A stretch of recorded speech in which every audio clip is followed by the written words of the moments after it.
Bonjour à tous, bienvenue sur Fan de Couteaux. Aujourd'hui, je vous présente des nouveautés signées SRM. Alors, pour être exact, ce modèle Rubik n'est pas véritablement une nouveauté puisque je vous l'avais déjà présenté. Ici, c'est plus une évolution du modèle Rubik d'avant. Par contre, ce modèle 255L, une vraie nouveauté et sans doute mon petit coup de cœur du moment, une petite pépite, ce modèle 255L.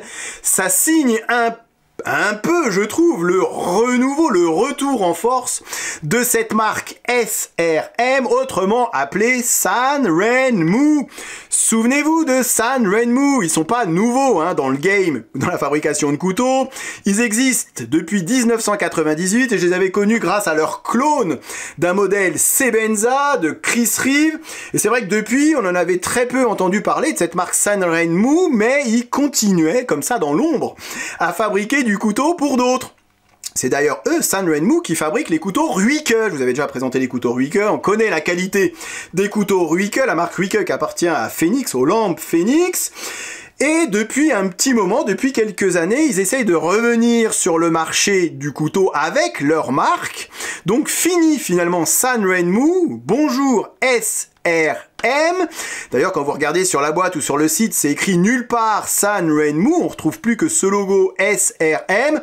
Un peu comme la volonté vraiment de renaître avec une nouvelle marque, tout en gardant l'esprit quand même Sanrenmu. Alors je vous donne quelques dimensions avant de vous expliquer pourquoi ces couteaux ont un petit quelque chose d'original.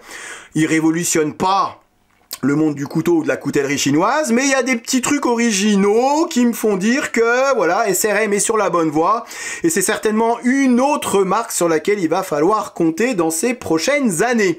Longueur totale, alors je vous inonde pas de chiffres puisque ça ne sert à rien. Longueur totale sur ce modèle Rubik, c'est d'ailleurs la même chose sur le Rubik d'avant, 20,7 cm, ici 255. C'est le nom du couteau, parce qu'il devrait donner des noms quand même, au lieu de les appeler par des chiffres. Bon, c'est comme ça, donc c'est le 255. Ici, 19 cm, donc on rentre pile poil dans ce que j'appelle moi un couteau de poche. Longueur de la lame, 8,7 cm. Ici, on est sur 8,2 cm de taille de lame. Ce n'est pas un cure-dent non plus, on est sur un excellent couteau de poche. Le poids, ici, c'est 70 grammes. Oui, vous m'avez bien entendu, 19 cm, 8,2 pour seulement 70 grammes. On est sur un couteau qui est extrêmement léger. C'est d'ailleurs pour ça qu'il y en a certains qui l'appellent le bug out killer. Alors c'est pas parce qu'on fait un couteau léger qu'on est forcément sur un bug out killer. Non, néanmoins, c'est un excellent couteau de poche. Ici, c'est un petit peu plus lourd, ben oui, un petit peu plus gros, un petit peu plus haut. Construction légèrement différente. Ici, c'est 113 grammes, ce qui n'est absolument pas gênant puisqu'on est sous ma barre psychologique des 120 grammes. On est sur un pur couteau utilitaire, sur un vrai user, sur un vrai et un véritable couteau de travail, comme l'était d'ailleurs déjà la version précédente. Alors qu'est-ce qui fait que ces couteaux sont originaux et non révolutionnaires, j'insiste. Souvenez-vous de ce que j'avais pu dire sur ce Rubik précédent, sur cette version d'avant. On était sur une construction tout ce qu'il y a de plus classique, platine en acier inoxydable, ajourée comme d'habitude. Ici, les plaquettes en G10 recouvrent les platines. Vous aviez ici une petite entretoise maintenue grâce à cette vis à l'arrière. Donc on trouve ce ambi-lock qui s'apparente à un axis lock. On retrouve ici le stop pin comme on retrouve sur 95% des couteaux d'aujourd'hui. Ce qui change avec cette nouvelle version du Rubik, c'est cette construction qu'on retrouve d'ailleurs sur le modèle 255 qu'ils appellent chez SRM mono châssis liner. Alors c'est vrai que c'est une construction assez originale qu'on avait déjà vue bien évidemment chez Real Steel par exemple, Thierry de Rosière avec l'Alter Ego, un Duk Duk, un Nigono Kami, mais c'est vrai que c'est pas forcément une construction qu'on a l'habitude de voir régulièrement. Je trouve que ça apporte un petit peu de rigidité, de solidité, voire même un petit peu de stabilité ici au niveau du lock, puisque fini le stop pin, c'est bel et bien la platine qui bloque la lame en position ouverte, et c'est vrai que ça respire la solidité, la rigidité et la stabilité. C'est plutôt pas mal et j'aime beaucoup cette construction puisque comme vous l'avez vu, hein, c'est une platine qui est simplement repliée en deux. Au niveau du manche, ici, c'est tout arrondi, et bien que ici la platine dépasse du manche, ce n'est absolument pas gênant dans la paume de la main. Par contre, là où ça va être gênant, et je comprends pas très bien ce qu'ils ont voulu faire chez SRM, c'est qu'ils ont laissé cette monoplatine repliée dépasser ici des plaquettes. Alors, si c'est juste pour aller couper du saucisson comme j'ai pu faire, ou du carton, ou couper 3 morceaux de tuyaux d'arrosage, ce n'est absolument pas gênant. Par contre, si vous comptez travailler 2 heures sans vous arrêter avec ce couteau, j'imagine qu'à la longue, ça va vite devenir désagréable. On est malgré tout sur des arêtes qui sont assez saillantes, qui n'épousent pas les plaquettes ici en G10 ou ici en micarta. Et je trouve que ça, point de vue ergonomie, c'est franchement dommage. Alors, je comprends l'idée qu'ils ont voulu, j'imagine, développer chez SRM avec cette construction. Donc, oui, au niveau de la rigidité et de la solidité, garder cet esprit un petit peu couteau industriel, vous voyez, avec cet acier qui dépasse des plaquettes. On est sur un couteau qui, comme ça, dans l'idée, fait un petit peu plus industriel. Vous savez, c'est la mode des tables basses industrielles avec du métal et tout. Donc, je comprends l'idée. Ça me plaît beaucoup d'avoir ici, vous voyez, ces platines qui dépassent. En plus, les platines matchent parfaitement la finition de lame. Ici, lame satin, platine satin. Ici, lame stonewash, platine stonewash. Donc, c'est très joliment fait. C'est parfaitement bien exécuté. Par contre, c'est vrai que point de vue ergonomie, je trouve que c'est assez dommage pour un couteau qui se veut être un couteau de travail. Cette construction d'ailleurs, hein, qu'on retrouve sur ce petit modèle 255, alors bien évidemment ils n'ont pas prolongé la platine jusqu'à l'arrière du manche, puisque l'idée c'était de fabriquer un couteau quand même léger. Maintenant on garde quand même assez de solidité au niveau de la partie la plus fragile du couteau, au niveau du pivot ici et du lock.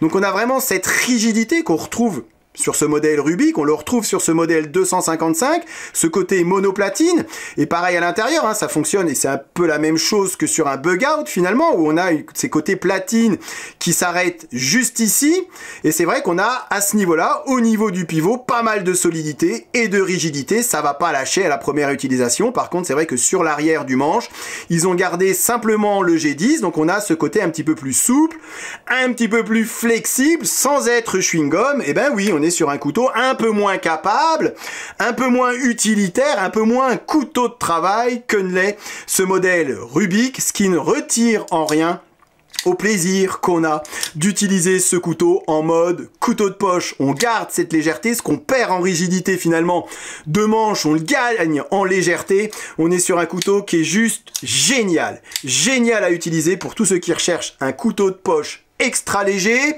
au design somme toute assez simple et assez sobre, mais efficace, et vous me connaissez, j'aime quand c'est simple et j'aime quand c'est efficace. Ce couteau n'est que un pur plaisir à utiliser. Pareil au niveau du clip. Alors c'était déjà le cas sur les modèles d'avant, c'est ce qui fait aussi un petit peu l'originalité de cette marque SRM. Pas besoin de vis pour changer le sens du clip, il suffit de appuyer ici et vous retirez, vous voyez ça se passe à l'intérieur, on retire le clip de son emplacement, vous le basculez de l'autre côté, comme ceci, et vous avez le clip parfaitement adapté au gaucher. En plus ici ambilock pour ambidextre, ça marche gaucher-droitier, les doubles thumb stud gaucher-droitier.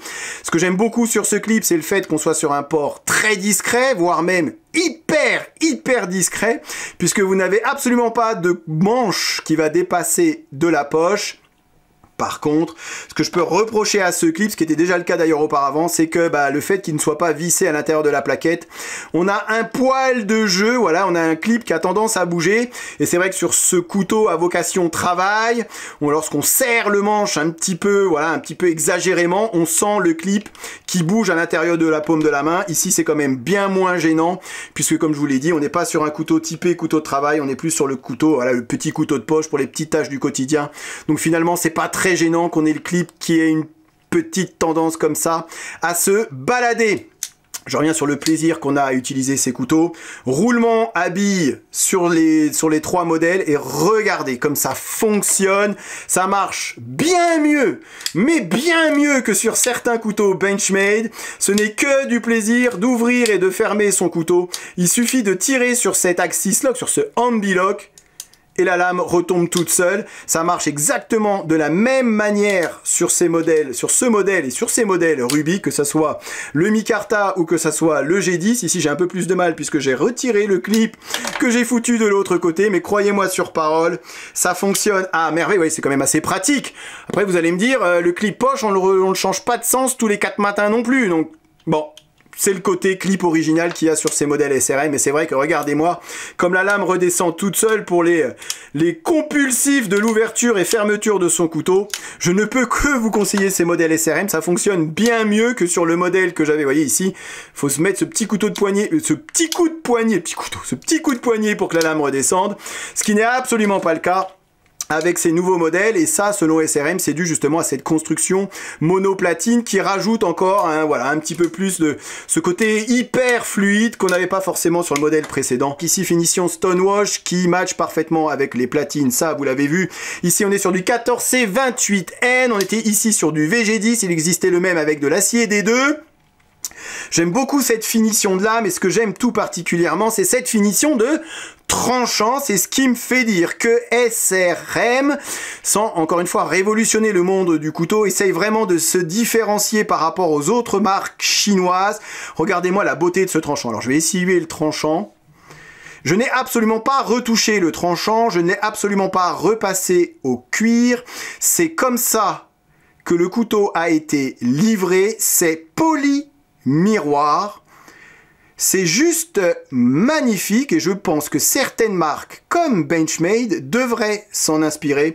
C'est toujours agréable d'avoir un couteau livré avec un tranchant pareil. C'est rasoir de chez Rasoir, et c'est hyper brillant, et c'est exactement la même chose sur ce modèle 255L. Regardez-moi la beauté de ce tranchant. On a l'impression qu'ils l'ont passé à la pierre au grain 16000. Par rapport à ma dernière vidéo. Non, c'est vraiment très joliment fait. Ça prouve là encore une fois le petit souci du détail, l'attention particulière qui est faite à ces couteaux. Ici, sur ce modèle 255, on retrouve un acier que je ne connaissais pas. Alors, indirectement, je vous explique, ici c'est du 10CR15CO MOV. Et oui, tout ça qui s'apparente à du VG10 japonais. C'est du VG10 chinois, et c'est vrai que j'ai pas l'habitude d'entendre parler du 10CR15CO MOV. Traitement thermique entre 59 et 62, ça va dépendre un petit peu de ce qu'ils veulent lui donner en dureté. Pour avoir utilisé ce couteau depuis que je l'ai reçu et le transporté dans ma poche depuis que je l'ai reçu, honnêtement ça fonctionne très bien, ça coupe très bien, c'est très facile à reprendre. On est bien évidemment sur un acier inox, 15% de chrome, donc c'est inoxydable. Donc on reste sur un acier qui s'apparente à du VG10. Ici, ils travaillent avec du VG10 japonais. Aujourd'hui, ils ont leur propre acier chinois. Vous savez que les Chinois développent également leur propre acier. Une très bonne ergonomie, un manche tout en rondeur, des plaquettes très bien galbées, très bien contournées, aucun point douloureux et une très belle taille de manche par rapport à mes tailles de main. Regardez-moi l'emplacement des thumb studs qui sont bien en retrait par rapport au tranchant. Ici, alors en anglais ils disent un sharpening choil, ce n'est pas un finger choil, hein, vous n'avez pas à y mettre le doigt, mais n'empêche qu'on a une belle encoche, et c'est vrai qu'à l'aiguisage ça va être génial pour ceux qui souhaitent aiguiser leur couteau. Ça c'est plutôt pas mal, et puis cet emplacement des thumb studs, ce côté léger faux tranchant sur le dessus, cette lame tout en courbure, tout embellie, ce côté poids plume, ce côté ergonomique du couteau, ce côté manche tout en rondeur, cet axis lock qui fonctionne à merveille. Bon, le clip, il est ce qu'il est. Au moins, on a un port discret dans la poche. Les ajustages, les ajustements, les lames, la lame est parfaitement centrée sur les 3 couteaux. Les vis sont parfaitement fondues à l'intérieur du manche. Non, c'est vraiment du très joli travail. Et je termine par le meilleur, finalement. Alors souvent, je dis, je termine par la chose qui fâche. Aujourd'hui, c'est quasiment l'inverse. Je termine par ce qui va rajouter la petite cerise sur le gâteau, c'est les tarifs. Puisqu'on reste sur une marque qui j'ai l'impression, en tout cas, qui souhaite percer ou repercer le marché. Donc on reste encore sur des tarifs tout à fait acceptables. Les couteaux coûtent 50 €. Par rapport à la qualité des matériaux, par rapport à la qualité des aciers, la qualité du mécanisme, du fonctionnement, ce côté un peu original qu'on retrouve sur ce modèle Rubik, même si, oui, bien évidemment, point de vue ergonomie, il y aura toujours ces platines qui vont dépasser. Néanmoins, pour 50 € aujourd'hui, on a véritablement moyen de se faire plaisir sans se ruiner, sans être un bug-out killer, puisqu'on va pas comparer une marque chinoise avec une marque américaine.